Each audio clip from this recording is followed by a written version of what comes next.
नाज़रीन इकराम अस्सलामु अलैकुम। आपका हमारे चैनल TS इंडिया में इस्तकबाल है।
और ये बात मैं अंधभक्तों के लिए विशेष रूप से कहना चाहता हूं।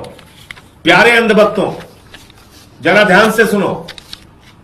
तुमको तुम्हारा अगुआ मोदी दिन रात मूर्ख बनाता रहता है। बांग्लादेशियों से लड़ो, बांग्लादेशी घुसपैठियों का सवाल उठाओ, गृह मंत्री भी चिल्लाते रहते हैं दिन रात। और अभी क्या हुआ? आप तो लाइन में खड़े हो, आपके लिए तेल नहीं है, आपके लिए गैस नहीं है।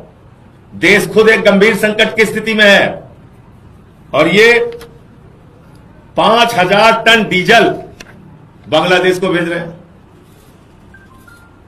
बांग्लादेश में जहां पे हिंदुओं की हत्या हो रही है, वहां पे 5000 टन डीजल भारत के प्रधानमंत्री नरेंद्र मोदी जी ने भेजा है।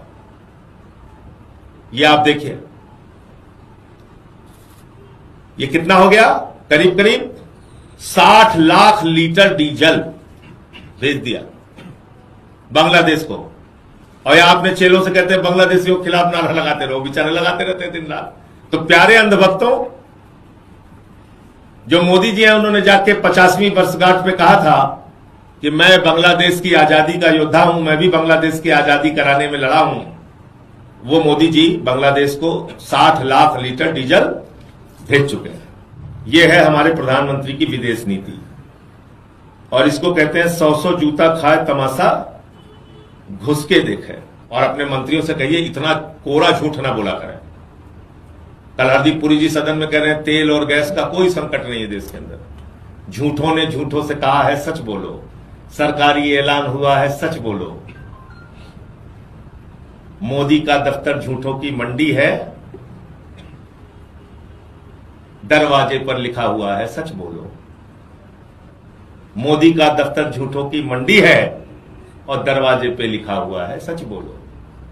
इतना कोरा झूठ, ज्यादा मेहनत करने की जरूरत नहीं। हरदीप पुरी जी, चलिए नोएडा चलते हैं। लंबी लाइन में आधा घंटे खड़े होइए, इस धूप में पता चला। लेकिन डॉक्टर वॉक्टर बुला लीजिएगा, नहीं तो मूर्छित होकर गिर जाएंगे आप। तो धूप में रहने की आदत है नहीं। इंशाअल्लाह मज़ीद अपडेट के साथ आपसे मुलाकात होती रहेगी। आपसे गुजारिश है चैनल को सब्सक्राइब करें। अल्लाह हाफिज़।